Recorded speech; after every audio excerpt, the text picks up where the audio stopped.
وہ چندہ کہتے کہتے رک گئی۔ وہ اب اپنے آپ کو چندہ نہیں کہلوانا چاہتی تھی، وہ اس نام سے آزاد ہو چکی تھی۔ میرا نام جب چندہ جب آپ مسلمان ہوں گے نہ تو میں آپ کا نام نور الہدا رکھوں گا۔ امان کی چہکتی آواز اس کے کانوں میں سنائی دی۔ کیا یقین تھا کہ اس انسان کو کہ ایک ہندو طوائف اس سے عشق کر کے اس کے عشق میں مسلمان ہو جائے گی۔ میرا نام نور الہدا۔ ماشاء اللہ، بہت پیارا نام ہے نور، بزرگ کہتے آگے چلے گئے۔ لیکن اسے تو نور نام پکارنے والا انسان چاہیے تھا، وہ تو اس سے کوسوں دور تھا۔ چلو بیٹا، بزرگ اسے سوچوں میں کھڑا دیکھ کر دوبارہ سے بولا۔ نور بھی اپنے قدم اٹھاتی بزرگ کے پیچھے چلتی گئی۔ وہ ہاسپٹل میں داخل ہوئی تو دور سے ہی زاویار، عین، مالا، سفیر، چندہ کو دیکھ کر سکتے میں تھے، کیونکہ جب وہ ہاسپٹل سے گئی تھی بکھرے بال، گلے میں دوپٹہ تھا، اسے تو کوئی ہوش نہیں تھی، لیکن اس وقت اس کے سر پر دوپٹہ تھا، چہرے پر سکون تھا۔ زاویار پرسکون کھڑا تھا، اس کے چہرے پر ہلکی سی مسکراہٹ کے ساتھ آنکھوں میں نمی تھی۔ اس کا آدمی بتا چکا تھا کہ میڈم مسجد میں گئی ہیں اور سر پر دوپٹہ اور بزرگ کے ساتھ آنا۔ اسے یقین ہو گیا تھا کہ وہ مسلمان ہو گئی، اس کے امان کی مراد پوری ہو گئی، لیکن جس کی مراد تھی وہ تو اندر زندگی اور موت کے بیچ میں جھول رہا تھا۔ چندہ، یہ کون ہے؟ عین نے بزرگ کو دیکھتے ہوئے کہا۔ پہلے تو سلام کیا۔ عین اور وہاں سب نے اتنے پر نور چہرہ پہلی بار دیکھا تھا، یا شاید دیکھتے بھی ہوں گے تو اگنور کر دیتے ہوں گے۔ بیٹا، یہ آج سے چندہ نہیں، نور ہے، نور الہدا۔ بزرگ نے دھیمی مسکراہٹ سے وہاں 3 تنفس پر دھماکہ کیا۔ نور نے اپنی نم آنکھیں اٹھا کر عین اور مالا کو دیکھا اور بے ساختہ رونے لگی تھی۔ میں مسلمان ہو گئی ہوں۔ وہ شخص جو اپنے عشق میں قید کر کے ایک طوائف، ایک ہندو کو ایک مسلمان، ایک ناپاک عورت سے پاک عورت بنا گیا تھا، اور یہ پاک عورت تب مکمل ہو گئی جب امان مجھے خود نور بولے گا۔ آنکھوں سے بہتے آنسو سے نور ہمت کرتے بولی، اور یہ سب کہتے وہاں کھڑے لوگوں کو پرسکون کر گئی تھی۔ اچھا، میں چلتا ہوں، اللہ اس بچے کو اپنے حفظ و امان میں رکھے جس کی محبت میں ایک نیک کام ہوا ہے۔ میں دعا کروں گا بابا جی نے کچھ تصویر پہ پڑھا اور وہاں پہ کھڑے سب لوگوں پر پھونک دیا، اور پھونک بند دروازے پر بھی ماری تھی۔ اللہ حامی و ناصر ہو اس بچے کا، آمین۔ سب کی زبان سے ایک ساتھ نکلا تھا، اور بابا جی بھی چلے گئے تھے۔ نور وہاں ہی بیٹھ گئی تھی۔ عین اور مالا اسے دیکھ رہی تھی۔ نور، مجھے نور مت بولو مالا۔ مالا کے کچھ کہنے سے پہلے ہی نور بول پڑی تھی۔ میرا نام پکارنے کا حق، پہلا حق اس انسان کا ہے جو اندر لیٹا ہے، جس کی وجہ سے میں مر رہی ہوں۔ اگر اس نے مجھے میرے نام سے نہ پکارا تو میں زندگی بھر بے نام گھوموں گی۔ وہاں سب نے امان کی دیوانگی تھی، لیکن آج وہ نور کی دیوانگی کو دیکھ رہے تھے۔ ٹھیک ہے، اس نے اس کے کندھے پر ہاتھ رکھا۔ مجھے آپ دونوں کوئی وہ آیت پڑھا دو جسے پڑھ کر سکون آ جائے اور میرا دل کا سکون واپس آ جائے۔ وہ دونوں ایک دوسرے کو دیکھا۔ وہ جانتی تھی یہ کام ابھی نور کے لیے مشکل ہوگا، اسی لیے وہ چپ کر گئیں۔ سفیر لاریب کی وجہ سے گھر چلا گیا تھا۔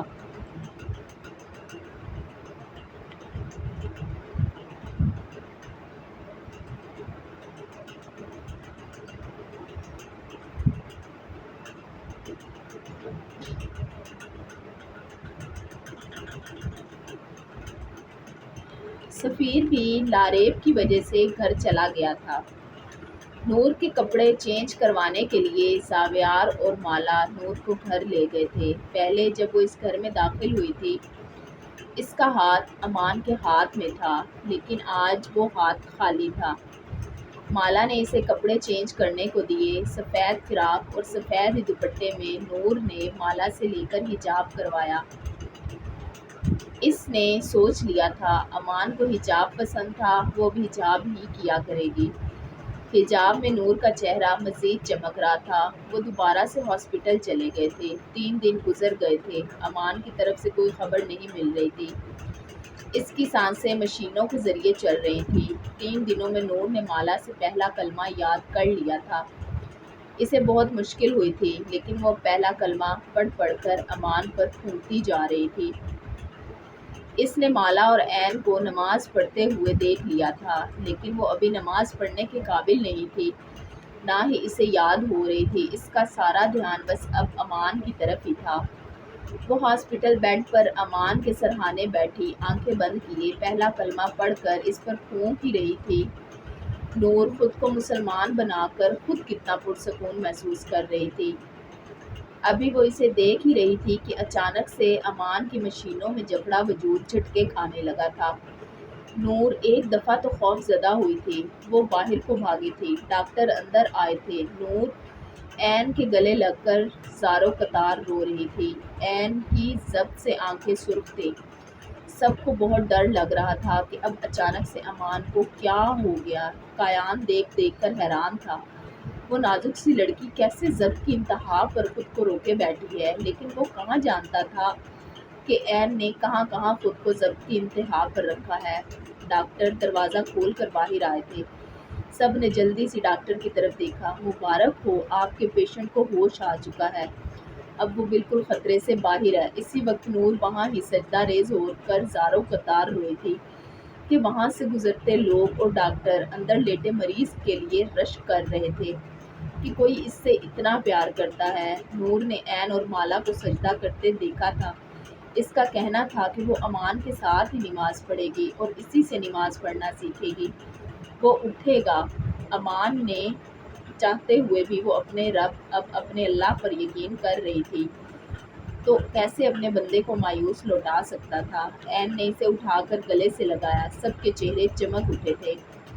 سب اندر چلے گئے۔ امان نے اپنی مندی آنکھیں کھول کر سب کو دیکھا تھا۔ زاویار نے جاتے ہی امان کو گلے لگایا۔ تم نے ڈرا ہی دیا تھا پاگل۔ زاویار کی آنکھوں میں نمی کے ساتھ امان کو ڈانٹا بھی، جس سے امان کے چہرے پر ہلکی سی مسکراہٹ آئی۔ عین، مالا سب اس سے ملنے آئے تھے۔ امان نے اٹھ کر بیٹھنا چاہا تو زاویار نے اسے پکڑ کر تکیہ رکھ کر اسے بٹھایا تھا۔ وہ جانتا تھا وہ جھٹکا اسے ملنے والا ہے، اس کے لیے اس کا بیٹھنا ضروری ہے۔ قیان بھی گرم جوشی سے اس سے ملا تھا، لیکن جس کا اسے انتظار تھا وہ آ ہی نہیں رہی تھی۔ سب اس کی بےتاب نظریں دروازے پر محسوس کر رہے تھے۔ زاویار، چندہ کہاں ہے؟ وہ بےتابی سے بولا۔ چندہ یہاں نہیں ہے، وہ چلی گئی ہے۔ زاویار نے سنجیدہ لہجے سے کہا کہ امان کو اپنے سانس سینے میں رکتا ہوا محسوس ہوا تھا۔ کہاں چلی گئی؟ کیا مطلب؟ اسے ابھی بھی سینے میں درد ہو رہا تھا۔ ہمیں نہیں پتا کہاں چلی گئی ہے۔ زاویار ابھی بھی اسے تنگ کرنے سے باز نہیں آیا تھا۔ وہ تم لوگوں کے پاس میری امانت تھی، تم لوگ ایسے کیسے جانے دے سکتے ہو؟ امان کو تکلیف ہوئی تھی۔ وہ اپنے سینے میں اس تکلیف کو اگنور کرتے زاویار پر بھڑکا تھا۔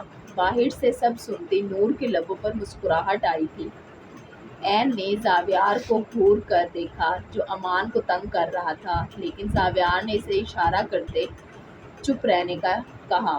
نور کے لبوں پر دبی دبی مسکراہٹ تھی کہ اس شخص کو ابھی بھی اپنی کوئی فکر نہیں ہے، بس میری ہی پرواہ ہے۔ کمرے کا دروازہ کھلا تھا۔ امان کی نظریں دروازے پر گئی تھی، وہیں اس کی نظریں ساکت رہ گئیں۔ اسے لگا ساری دنیا رک سی گئی ہے اور کوئی پر نور چہرے والی پری اس کے پاس آ رہی ہے۔ نور اپنے اوپر اس کی نظریں محسوس کر کے سب کے سامنے شرمندہ ہو رہی تھی۔ اس کے چہرے پر گلال آیا اور وہ شرمندگی سے سر جھکا گئی۔